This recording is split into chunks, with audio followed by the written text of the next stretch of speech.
The Tao of Self-Confidence, Episode 509. Welcome to the Tao of Self-Confidence, where I share stories of amazing women who have discovered their inner journey to self-confidence. Visit our website at thetaoofselfconfidence.com. Your inner journey to self-confidence awaits.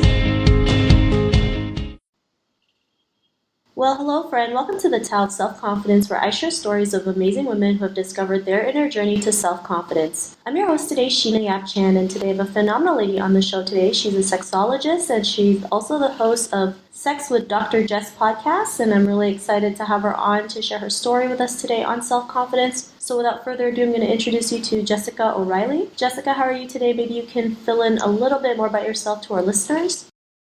Great. Yeah, thanks so much for having me. That's right. I'm a sex and relationship expert. I host a reality show for Playboy TV, and I write books and host a podcast. And I spend most of my time just speaking to groups all around the world, oftentimes entrepreneurs and their spouses, on how to have happier, long-lasting relationships. Thanks for sharing that. And Jessica, what's your cultural background? My mom is Chinese Jamaican and my dad is Irish. So you can imagine, with an Irish Catholic father and a Chinese Jamaican mother, they're just thrilled that I'm a sexologist. Awesome. Well, thanks for sharing that. And what would be your favorite self-confidence quote? You know, my mom, like all Chinese mothers, had all of these pearls of wisdom, we called them growing up. But one of them was, consider the source. And so a lot of our confidence or lack of confidence is derived from the negative feedback or our interpretation of what we see as negative feedback throughout our lives. And so when somebody was mean to me or made fun of me or it said something hurtful, my mom would always say, consider the source. And this is from when I was a really young child. I always understood that oftentimes the things people say or do are a reflection of themselves and not a reflection of you. And so I still hear my mom's voice in my head, too often perhaps, but specifically this quote, consider the source, helps to remind me that when people don't love what you're doing, or when you work in a field like I do that's inherently subversive, you have to remind yourself that sometimes people are angry about something in their own lives, and they may direct that anger or that hate toward you, but it's not always about you. Thanks for sharing that. And I love that quote that your mother mentioned, consider the source, especially, with the topic that you're in, especially as Asian women, it's considered a taboo, to talk about it, not realizing it's a part of who we are, part of human nature. So, it's really great that you're out there, speaking about it. And, having this quote really does help people realize, sometimes it's not you, it's the other person. And when you realize that, we can keep on going. So thanks for sharing that. And in your own words, how do you define self-confidence? I think self-confidence ultimately entails liking yourself, because the more you like yourself, the more you can like what you see in the world and be open to liking others. So yeah, it's just about, feeling that you're valuable. And it doesn't necessarily mean that you always like yourself or that you always like the way you behave. Self-confidence is rather fluid. And so yeah, it's just about liking yourself. Thanks for sharing that. That's a great definition. And Jessica, what was your life like before you discovered self-confidence? Well, that's interesting because I think I've always been confident. I don't think there was a period in my life where I specifically lacked self-confidence, although there are times when I continue to lack self-confidence. I think at times I really exude confidence, and at other times I just can't find it. Because confidence isn't really something you have. It's something that goes up and down. It's fluid. You cultivate it. And I always think about, raising children and how my mom raised me. I was never raised with the kind of North American approach of you can be anything you want to be and you can do anything if you work hard for it. I was certainly told that in some respects I would have to work harder than others as a woman of color. But my mom is a confident person. And again, that doesn't mean that she's always confident. There are areas in which she lacks confidence, I'm sure. I don't want to speak for her. But I think that there's kind of nothing more valuable that you can teach or instill in your children than confidence. Because when you are confident, you are kinder to other people. And even like when we go back to that quote of consider the source, realizing that the source of someone's negativity may not be you, it may be within them, I think it not only helps you to develop self-confidence in yourself and perhaps not be as affected by negative feedback as one might, but it also helps you to cultivate empathy for others. So I think the more confident you are, the more understanding and empathetic of others you become. So, I mean, to go back to the fact that I don't really believe, I was not confident and now I'm confident. I'll tell you, I might feel confident right now because I derive confidence from an interview with you and from public speaking. But tomorrow I might feel less confident because I'm struggling with something at work or I'm struggling with something in my relationship. So I think what I need to always remind myself is that confidence is something that shifts. It's not something that you possess, but something that you're always working on. Thanks for sharing that. That makes total sense, especially confidence. It's like a wave that just goes up and down. There's no like straight line, right? Like you mentioned, when you're the most confident person, and then the next day you're like, I look so fat in this outfit. We all go through that, right? We just have to keep reminding ourselves that we are more than enough to go out there and do the things we want. Is there a moment in your life when you realize that, like an aha moment?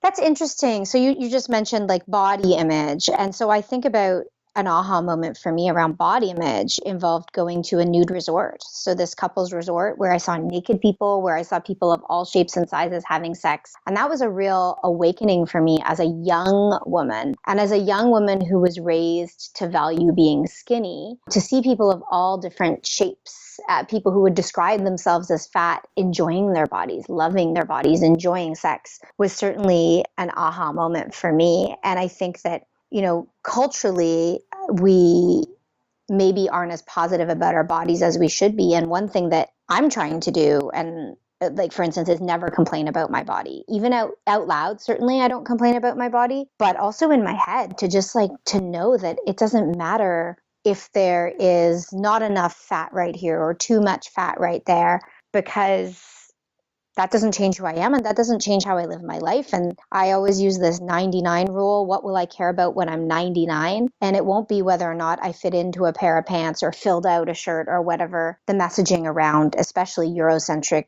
norms of beauty may be at this given point in time. So being around naked people for the first time was a real aha moment. In terms of other types of confidence, like confidence in business, certainly certain business milestones have helped to boost my confidence. So I've worked in I think about 35 countries with a range of cultures. I've worked in the Philippines, I've worked in Turkey, I've worked in Dubai, I've worked in Lebanon, and being able to reach and impact, hopefully positively, relationships with people from various cultures has helped to boost my confidence. And then personally, I certainly derive a great deal of confidence from my marriage, this partnership I've created with my husband, Brandon, because I feel supported, I feel honored, I feel appreciated, I feel loved every day. And I believe that I extend those feelings toward him and hope that he feels just as supportive, and I work at that.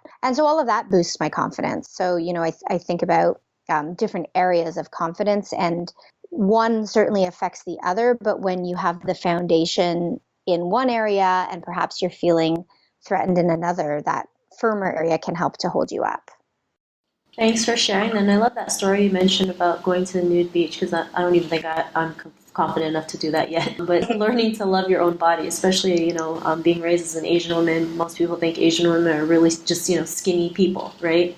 And for some people, it really tears them down because they feel like they're not worthy enough if they're like a size 8 versus a size 0. Learning to love that really does help us with our confidence. And like you mentioned, even if there's other areas we're not confident in, we can transfer that confidence to other areas of our life. So I really love that you mentioned that story. And, because of all these realizations, what's your life been like now? I mean, life is good.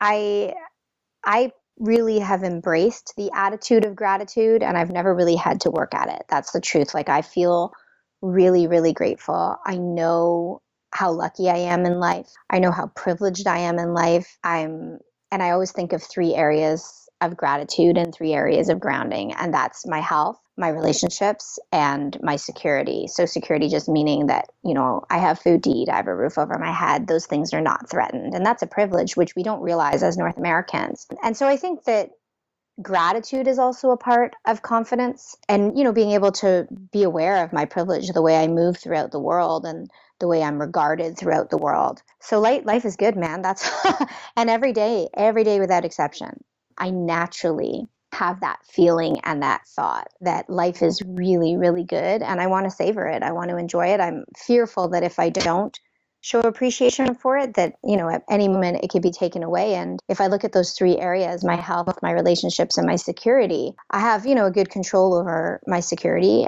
and a good degree of control over cultivating happy relationships. The health, anything can happen. And so being grateful, keeps me happy and is tied to confidence, of course.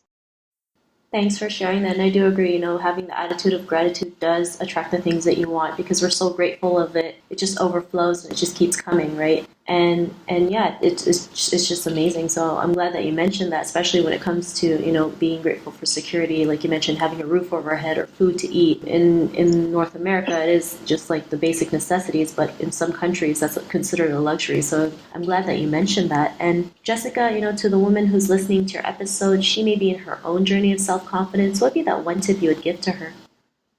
I mean, go easy on yourself. Even though I practice gratitude, there's moments where I'm ungrateful. Even though I feel good about myself, there are moments when I feel, stressed and maybe don't like myself as much or feel like I haven't achieved as much as I should have. So be nice to yourself. I think we're all a little too hard on ourselves. We expect too much too quickly. And, you're probably rocking it in your own right. If you're bothering to listen to this, then you're working on yourself. And that's really all we can be doing. So be kind to yourself. And then the more kind you are to yourself, the more kind and empathetic you are toward others. And all of that, I think, intersects very strongly with how you feel about yourself with confidence overall. Thanks for sharing that great tip. And, if our listeners wanted to get to know a little bit more about you and what you do or check out your podcast, is there any links or social media profiles we can connect with? Absolutely. I'm on all social media at Sex with Dr. Jess, and Doctor is just DR. I'm on Instagram, Twitter, Facebook, and then the website is sexwithdrjess.com, and the podcast is Sex with Dr. Jess. Awesome. Well, thanks for sharing that. And to our listeners, if you want to connect with Jessica, you can also head on over to thetowofselfconfidence.com and check out her episode. You can check out her show notes and everything else that we talked about in this episode. And, Jessica, I'm just really excited to have you on today and share your story with us on self-confidence. So thanks again.